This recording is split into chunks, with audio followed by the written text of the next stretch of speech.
Hi நான் அபி. வாங்க எங்கள் வீட்டு ஆயுத பூஜை எப்படி போச்சுன்னு சொல்லிட்டு பார்க்கலாம்.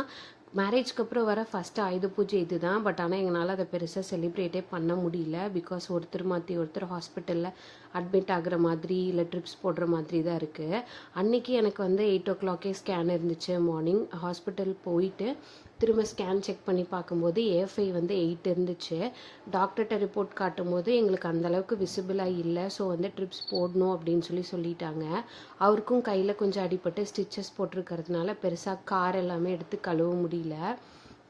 அன்றைக்கி வந்து சாமி கும்பிடும்போது கூட கார் இல்லாமல் தான் கும்பிட்டுருந்தோம். இந்த வீடியோவில் உங்களுக்கு பார்க்கும்போதே தெரியும் வென்ஃப்ளானோட தான் இருப்பேன். ஸோ நெக்ஸ்ட் டே ட்ரிப் போடணுன்னு கூட சொல்லியிருந்தாங்க. அவரோட சிஸ்டர் ஸ்வேதா தான் இருந்துட்டு வீடு எல்லாமே க்ளீன் பண்ணி சாமி கும்பிட்றதுக்கு அவங்க தான் எல்லாமே ரெடி பண்ணாங்க. அவரோட அத்தை வந்து பாயாசமும் வடையும் கொடுத்துருந்தாங்க. நாங்கள் எங்களுக்கு பிடிச்ச மாதிரி சிம்பிளாக ஒரு டின்னர் செஞ்சு சாமி எல்லாமே சாமிக்கு வச்சுட்டு அதுக்கப்புறம் நாங்களும் டின்னர் சாப்பிட்டுக்கிட்டோம். ஹோப் நெக்ஸ்ட் இயராச்சும் வந்து ஆயுத பூஜை நல்லா செலிப்ரேட் பண்ணணும். குட்டி பாப்பாவோ தம்பியோ அவங்களோட செலிப்ரேட் பண்ணணும் அப்படின்னு சொல்லி நினைக்கிறோம்.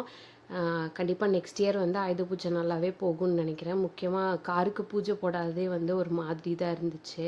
இது வந்து அவங்க தங்கச்சி இதை பண்ணலை அப்படின்னா இந்த அளவுக்கு கூட நாங்கள் சாமி கும்பிட்டுருக்க மாட்டோம்னு நினைக்கிறேன். ஏன்னா அந்த ஐடியா கூட இல்லை எங்களுக்கு. உங்கள் வீட்டு ஆயுத பூஜை எப்படி போச்சுன்னு சொல்லி கண்டிப்பாக எனக்கு கமெண்ட்டில் சொல்லுங்கள். தேங்க்யூ ஃபார் வாட்சிங்.